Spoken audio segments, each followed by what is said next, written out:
আপনি যদি আজ থেমে যান, পৃথিবী থামবে না। আপনি যদি আজই মারা যান, তবুও কিন্তু পৃথিবীর ঘড়ির কাঁটাও থামবে না, কিন্তু আপনার জীবন থেমে যাবে। আমরা সকালে উঠেই বলি আজকের দিনটা মনে হয় খুব খারাপ যাবে, অথচ দিনটা খারাপ হয় না, আমাদের মনটাই কিন্তু খারাপ থাকে। একজন মানুষ ব্যর্থ হয় না একদিনে, ব্যর্থ হয় প্রতিদিন একটু একটু করে নিজেকে অবহেলা করার কারণে। একটা ছেলে ছিল, সবাই বলতো তুই পারবি না, সে বিশ্বাস করেছিল, আর সত্যিই সে পারেনি। আরেকটা ছেলে ছিল, কিন্তু বিশ্বাস করেনি, কিন্তু সে নিজেকে বিশ্বাস করেছিল। লোকজন বলে ভাগ্য খারাপ, কিন্তু ভাগ্যই ভাবে এই মানুষটা এত অলস কেন। প্রিয় বন্ধুরা, ভাগ্য পরিবর্তন করার কয়েকটা রিজন আপনাদেরকে বলবো। প্রথম নম্বর হচ্ছে 5 ওয়াক্ত নামাজ সঠিক সময়ে আদায় করা। আল্লাহ কোরআনে বলেন, ইন্না সলাতা কানাত আলাল মুমিনিনা কিতাবাম মাওকুতা।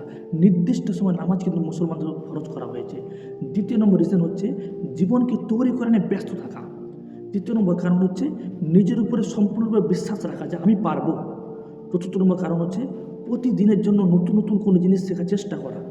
পঞ্চম নম্বর কারণ যেটা হচ্ছে লোকের কথা নয়, লোক কি বলবে এটা কিন্তু আমরা কেউ মাথামাতি করবো না।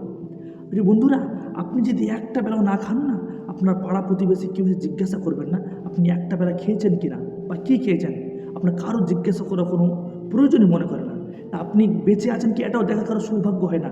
আপনি যখন কোনো ভালো কাজ করতে যাবেন, তখন কেউ না কেউ আপনাকে বাধা দেবে। যখন কেউ না কেউ আপনাকে বাধা দেবে, তখন আপনি নিজেকে ভাববেন আপনি কিন্তু সাকসেসের সিঁড়িতে কিন্তু পা দিয়েছেন। আপনি যদি আজ নিজেকে গুরুত্ব না দেন, আগামীকাল জীবনও আপনাকে কিন্তু গুরুত্ব দেবে না।